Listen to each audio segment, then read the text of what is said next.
So not every outdoor unit changeout is going to require a new disconnect, but when we do have one, we're going to use this Diversitech pull-out disconnect and a pre-packaged electrical whip. We come in two sizes, either 3/4 or 1/2 inch, depending on what size of outside unit that you're using. The whip has a wire already installed in it. It has a 1/2 inch connector at one end. Well, it has a 1/2 inch connector at both ends on this one because it's the 1/2 inch whip, but it has a straight connector at one end and a 90 on the other. So those can, that 90, if we don't want a 90, we want to put a straight, we can take that off and put a straight on it. So we have the disconnect unpackaged. And if we open it up, you'll see that this has the pull-out disconnect at the top. With the electrical connections are covered up for safety, but this pull-out disconnect comes out of the box in the off position. Pulls out real easy when it's in the off position. As you can see, the actual electrical connections are on the bottom, and so when we're in the off position, the blades go in the top slot so they can go in without making contact. When we turn that over into the on position, the blades go to the bottom, which then pushes in. If I can get the right position, that shows in, and that's going to make contact and let power pass through. The first thing that we need to do before we install our disconnect is to take the front cover off, this plastic safety cover. I'm just going to take my screwdriver, back out that screw. Should just be able to, once I get it loose enough,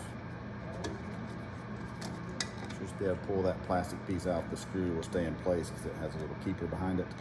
So we can set that to the side. And as we look, we'll see multiple things here about this disconnect. So we have a line and load on each side. So the line is the power coming in from the house. And so we'll have one side of that line power coming in and hitting each side of the disconnect. And then we have two loads on each side. So the load is going out to our equipment. And then we have a safety ground.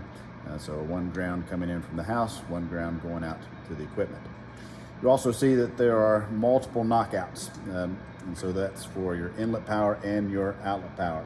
So we have two on the inside that go out the back. We have one on each side going out the sides. And you can see that two on the bottom. So we can either go in or out on either side of the bottom.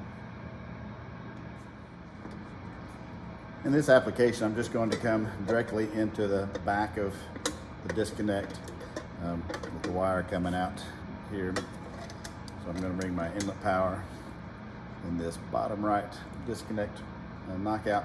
And so the knockout can be anything from the center hole is a 1/2 inch, then the next ring is for 3/4 inch all the way up to 1 inch. I'm just going to try to use this 1/2 inch hole. So I'm going to take my good beater screwdriver, and in this case just my channel locks. That's going to break out pretty easy there.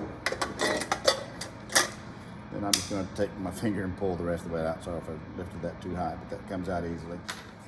And in this application, I'm sure that I'm going to want to come out of the bottom, so we're bringing our power in this side.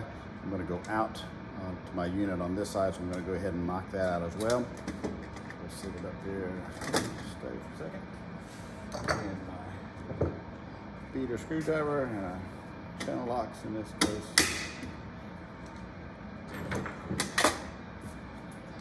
And just smack, and we just take that fitting off.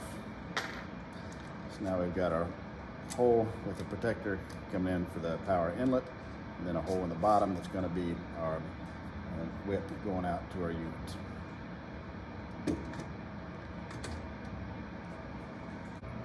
So in this situation, we already have the inlet power coming from the house, sticking out this top hole.